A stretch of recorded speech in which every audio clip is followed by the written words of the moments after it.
Hey there, welcome back to the channel. Today I want to talk about a heartbreaking and a heartwarming movie named Lars and the Real Girl. But you might be wondering, how is the movie an analogy to modern day incels? That's a pretty crazy takeaway, right? Well, I think you should hear me out. Lars and the Real Girl was released in 2007 by Metro-Goldwyn-Mayer and stars the one and only Ryan Gosling.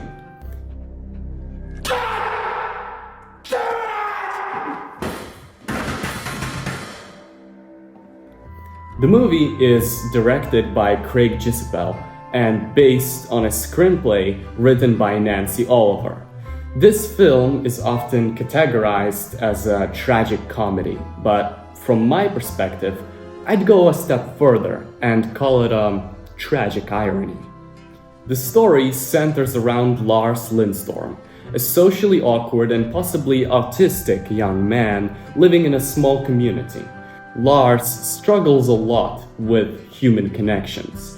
He lives in the garage behind his brother Gus and sister-in-law Karen's house, isolated both physically and emotionally. Lars's interactions with others are minimal and painfully uncomfortable. That new girl's kinda cute, huh?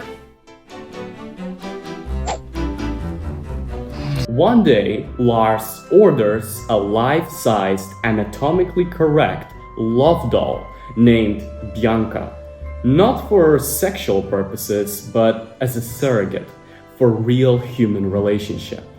When Lars introduces Bianca as his girlfriend, his family is initially shocked and concerned for his mental health.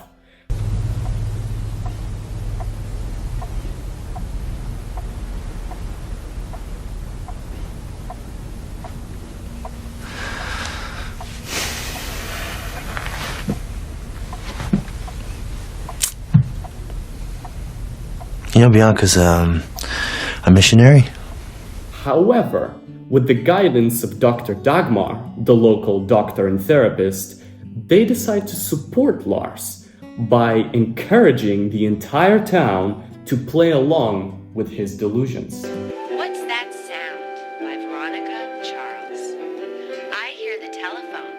Ring, ring, ring, ring. As the town accepts Bianca, so does Lars begin to open up, confronting his deep emotional issues and childhood trauma.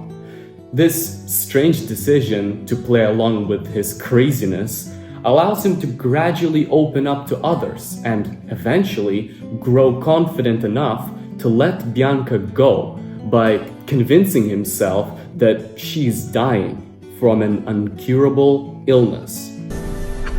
And Bianca loved us all, especially Lars. Especially him.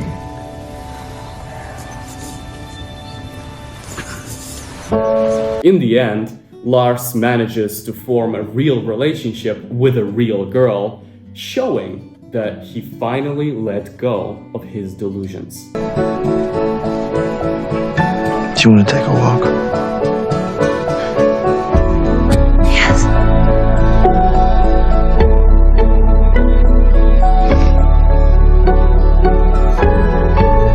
Now, let's talk about the real world.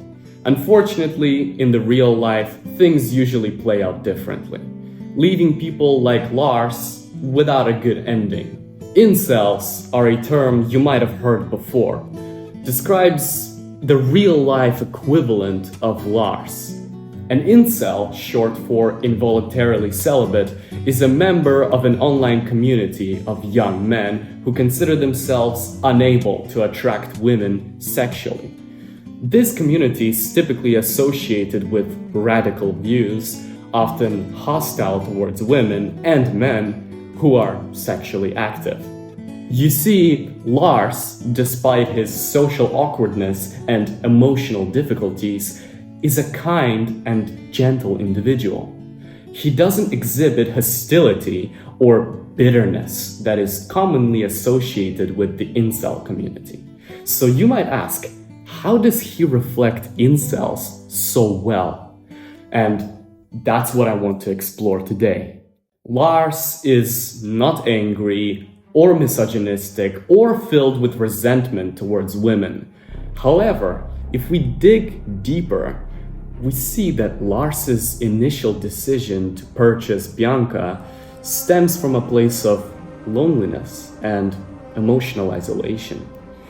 This mirrors the experience of many incels who have an obsession with waifus and body pillows, because they're trying to replace the lack of companionship with an artificial object of desire. They feel disconnected from society, struggling with social anxiety, low self-esteem, and lack of meaningful human connections, just like Lars. Lars's relationship with Bianca, even though she is a sex doll, is not sexual, but rather a coping mechanism for his inability to engage in real, intimate relationships. Similarly, many incels turn to online communities, forums, and sometimes even extreme ideologies as a way to cope with their feelings of rejection and alienation. Both Lars and incels are trying to fill a void in their lives, a void created by their inability to connect with others. Incels, unlike Lars, usually exhibit a purely sexual and perverted desire towards artificial women, thus trying to cope with their own lack of intimacy. The loneliness and lack of romance in their life, as well as an excessive consumption of pornography, leads to them viewing women as a sexual object. And since they cannot manage to attract any women, they end up shaboinking their dingalang to anime girls relentlessly. You see, your surroundings define you. Lars was surrounded by loving friends and family that did their best not to judge him for his weird delusions, and in the end, utilizing collective effort, they ended up helping him. But here's where the tragic irony comes in. Many incels find themselves isolated, physically, emotionally, and socially. They replace real-life interaction with online communities on 4chan and Reddit, as well as Discord. Unfortunately, these spaces are infested with other incels and perverts that literally become a breeding ground for resentment and anger, like a nest full of xenomorphs that support each other and breed the colony, and have VTubers and e-girls as their hive queens. These are not places of healing. These are places of bad influence. Imagine if Lars used 4chan instead of getting help from his family. He would become a depraved loner in deep depression. And now, to really spice things up, let's mention a real tragic case that showcases the fact that life is much different from movies, and not everybody gets the good ending like Lars did. In the town of Isla Vista, California, on a fateful day in May 2014, a tragedy happened.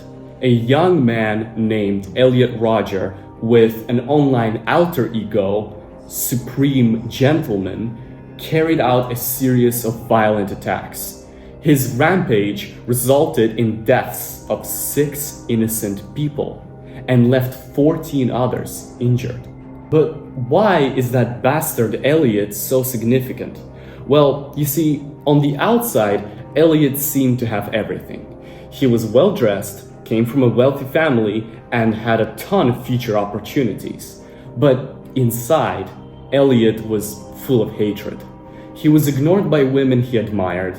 Of course, he blamed it on everyone except for himself. And he spent countless hours in online forums which were filled with bitterness and resentment. Places where Elliot's hatred was amplified and encouraged. In these digital spaces, Elliot found a twisted sense of validation to his feelings of anger. Tomorrow is the day of retribution. The day in which I will have my revenge against humanity, against all of you. Elliot's story is one of tragedy, unlike Lars, which has a story of hope. He was a young man who, instead of finding help and understanding, was drawn deeper into a world of hatred and resentment. The toxic influences he found online led him down a path of violence that ended in a catastrophe. And I will slaughter every single spoiled, stuck-up, blonde I see inside there. Elliot Rodger's descent into violence is a contrast to the story of Lars Lindstorm.